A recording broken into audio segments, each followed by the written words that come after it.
Hứa Khải và Đàm Tùng Vận chính thức tuyên bố kết hôn. Nguồn tin thân cận tiết lộ ngày cưới đã được ấn định. Hôm nay, tôi sẽ đưa các bạn đến với một bữa tiệc thị giác có 102 với sự góp mặt của hai ngôi sao được bàn tán nhiều nhất trong làng giải trí Đàm Tùng Vận và Hứa Khải. Một loạt ảnh và video đã lan truyền trên mạng, cho thấy cả hai tương tác thân mật như thể họ đang tổ chức một đám cưới hoành tráng, khiến nhiều người tự hỏi liệu đây có phải là khởi đầu câu chuyện tình yêu của họ. Trong những bức ảnh này, Đàm Tùng Vận, trong bộ váy cưới, đẹp đến ngỡ ngàng.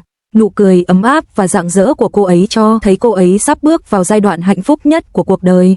Hứa Khải, trong vai chú rể, toát lên ánh nhìn kiên định nhưng dịu dàng, thể hiện tình cảm sâu sắc của anh dành cho Đàm Tùng Vận.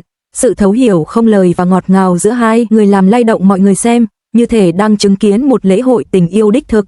Quảng cáo, tuy nhiên, lý trí cho chúng ta biết rằng đây có lẽ chỉ là một cảnh quay được dàn dựng cẩn thận để cặp đôi quảng bá cho một dự án hoặc sự kiện nào đó. Dù vậy, cảm xúc chân thật tràn ngập trên màn ảnh vẫn khiến vô số người hâm mộ phát cuồng. Nhiều người để lại bình luận bày tỏ hy vọng rằng đám cưới của họ sẽ trở thành hiện thực. Trước cảnh tượng này, người hâm mộ đã thỏa sức tưởng tượng. Một người bình luận, nếu họ thực sự đến với nhau, đó sẽ là một trong những câu chuyện tình yêu đẹp nhất trong làng giải trí. Một người khác nói, dù là thật hay không, nhìn thấy họ hạnh phúc như vậy cũng khiến tôi thấy mãn nguyện. Một người hâm mộ khác thậm chí còn thốt lên, Tan, Do Nghia và Hứa Khải, đám cưới của hai người thật đẹp. Chúng tôi mong chờ nhiều sự hợp tác hơn nữa giữa hai người. Trong tương lai, phản ứng hóa học giữa Hứa Khải và Đàm Tùng Vận đơn giản là bùng nổ. Khí chất lạnh lùng, xa cách của Hứa Khải như một làn gió mát, tính cách tươi sáng, hoạt bát của Đàm Tùng Vận như một ngọn lửa đam mê. Khi họ gặp nhau, không khí xung quanh trở nên ngọt ngào và say đắm, như thể bị một phép màu mê hoặc. Khoảnh khắc họ đứng đó, bầu không khí đã đạt đến đỉnh điểm, không cần lời thoại. Khi Hứa Khải cúi đầu, bóng của hàng mi anh phủ lên khuôn mặt nhẹ nhàng như một chiếc lưới nhỏ, hoàn hảo bắt trọn nụ cười nở rộ khi Đàm Tùng Vận ngước nhìn lên. Cảnh tượng đẹp đến mức như bước ra từ một bức tranh. Đàm Tùng Vận đưa tay lên chỉnh lại cổ áo, đầu ngón tay vô tình chạm vào lòng bàn tay đột nhiên cứng lại của Hứa Khải. Chi tiết nhỏ bé này, như một tia lửa, ngay lập tức tạo nên một bầu không khí mơ hồ, khiến trái tim đập nhanh và như muốn vỡ tung. Sự hòa hợp thực sự giữa một cặp đôi nằm ở việc cùng nhau vun đắp hai tâm hồn trọn vẹn. Hứa Khải hiểu được sự bướng bỉnh ẩn sau tính cách kỳ quặc của Đàm Tùng Vận, như thể anh có thể đọc được thế giới nội tâm của cô. Ngược lại, Đàm Tùng Vận nhìn thấy ngọn lửa đam mê cháy bỏng bên dưới vẻ ngoài lạnh lùng của Hứa Khải, giống như khám phá ra một kho báu ẩn dưới tảng băng trôi. Sự thu hút lẫn nhau này không phải là sự ngọt ngào giả tạo trong phim thần tượng, mà là một điềm báo được định mệnh âm thầm gieo trồng trong một vũ trụ song song. Mỗi cuộc gặp gỡ đúng lúc đều giống như một cuộc hội ngộ định mệnh. Sự kỳ diệu của định mệnh quả thực đáng kinh ngạc. Hứa Khải và Đàm Tùng Vận đã biến sự cộng hưởng tâm hồn thành thứ tình yêu lãng mạn xa hoa nhất, như thể tô điểm thêm một lớp vàng óng ánh cho mối quan hệ của họ. Xin chào Yun, sự ngọt ngào này có chạm đến trái tim bạn không? Mỗi lần Hứa Khải và Đàm Tùng Vận xuất hiện cùng nhau, cảm giác như một nàng tiên gặp gỡ một vị thần. Ánh mắt ngọt ngào, gần như ngấy của họ có thể ngay lập tức xuyên thấu tâm hồn, và phản ứng hóa học trên màn ảnh cũng như ngoài đời của họ giống như một câu chuyện cổ tích.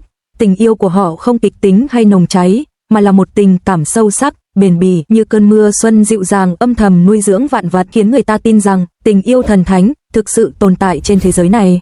Ôi trời, nhắc đến Hứa Khải và Đàm Tùng Vận, cặp đôi thần thánh này khiến tôi vô cùng phấn khích. Mỗi lần họ ở bên nhau, cứ như thể một tiên nữ và một vị thần gặp nhau vậy, ngọt ngào đến mức khiến người ta nín thở và làm cho cuộc sống dường như rạng rỡ hơn. Sao lại không phải là tình yêu thần thánh chứ? Và đừng nói với tôi là bạn chưa từng bị đôi mắt của họ mê hoặc. Đó không chỉ là đôi mắt bình thường, mà là những quả bom ngọt ngào, có thể xuyên thấu tâm hồn bạn ngay lập tức. Lần đầu tiên tôi thấy họ chụp ảnh trên thảm đỏ, cảm giác như đang xem một bộ phim thần tượng ngẫu hứng. Ánh mắt, nụ cười, sự thấu hiểu không lời của họ, đó chính là đỉnh cao của những màn thể hiện tình cảm công khai cực độ. Bạn biết không, ánh mắt giao nhau của họ còn ngọt ngào hơn bất cứ điều gì trong phim thần tượng. Trong những khoảnh khắc ánh mắt họ chạm nhau, dường như cả thế giới ngừng lại, không khí như đặc lại, tràn ngập sự ngọt ngào. Tôi cảm thấy mặt mình như chuyển sang màu thịt lợn chua ngọt, ngọt đến mức như đang sủi bọt đường vậy. Đúng vậy, cặp đôi thần thánh này có thể biến cuộc sống thường nhật bình dị thành một câu chuyện cổ tích. Cả trên màn ảnh lẫn ngoài đời, họ luôn giữ vững sự dịu dàng, trân trọng lẫn nhau. Mỗi nụ cười của họ đều là một báu vật được thời gian mài dũa.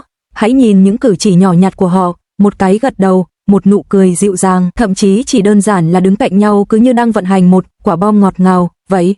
Điều đó khiến tôi tự hỏi liệu họ có bí mật điều chỉnh góc máy quay mỗi khi nhìn nhau không? Họ quá giỏi trong việc lan tỏa sự ngọt ngào. Mối quan hệ của họ gần như là một kịch bản, chỉ có hai chúng ta trên thế giới này, lãng mạn đến mức khó tin. Chỉ cần thỉnh thoảng tưởng tượng ra điều đó, ví dụ, ngồi bên cửa sổ vào đêm khuya, ngắm sao trời, nụ cười ấy, câu hỏi ấy, em có nhớ ngày đầu tiên chúng ta gặp nhau không? Ngay lập tức khiến bạn cảm nhận được tình yêu có thể thuần khiết, trong sáng đến nhường nào. Và đó chưa phải là tất cả, những cuộc trò chuyện của họ cũng đầy sự thấu hiểu ngầm và sự đồng thuận không cần nói ra. Nó ấm áp hơn bất kỳ lời nói nào, cảm giác có một vị trí trong trái tim anh không hề phóng đại, nhưng lại lay động trái tim bạn. Có người nói tình yêu nên giống như tình yêu của họ, một tình yêu dịu dàng, bền bỉ. Nó không cần những khung cảnh xa hoa hay những cốt truyện phức tạp, chỉ cần những khoảnh khắc bình yên, sự hỗ trợ lẫn nhau và sự mãn nguyện. Bạn biết không, quan sát những tương tác của họ khiến tôi tin rằng tình yêu thiêng liêng như vậy thực sự tồn tại trên thế giới này. Đó không chỉ là những lời nói ngọt ngào, mà là sự ấm áp của những trái tim hòa quyện. Từ nụ cười đến những cái ôm, mỗi cử chỉ đều tràn đầy tình yêu. Vâng, giống như một lời thề thầm lặng, nó làm mềm lòng bạn. Và quan trọng hơn hết, những gì họ thể hiện không phải là một mối tình lãng mạn nồng cháy, kịch tính, mà là một tình cảm sâu sắc, bền chặt. Chẳng phải đây là loại tình yêu chạm đến trái tim sâu sắc nhất sao?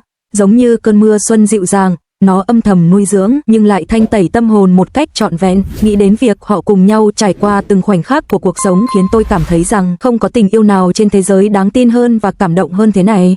Có người có thể nói, đây chẳng phải chỉ là chiêu trò của người nổi tiếng sao? Nhưng tôi nghĩ tình yêu đích thực không cần nhiều mánh khóe như vậy. Sự hiện diện của họ giống như mở ra một cánh cửa, cho phép chúng ta thấy rằng những ngày bình thường cũng có thể ngọt ngào như một giấc mơ.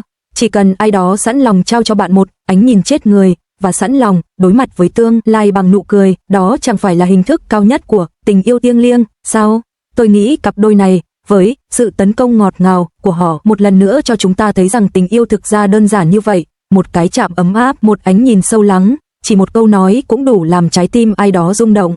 Tôi chân thành hy vọng hạnh phúc của họ, cũng như tình yêu của họ, sẽ kéo dài mãi mãi, không một chút khiếm khuyết. Có lẽ điều đẹp nhất trong cuộc sống là có người sẵn lòng chiều chuộng bạn bằng tất cả sự dịu dàng và quan tâm, khiến bạn cảm thấy rằng thế giới không cần gì hơn ngoài bạn.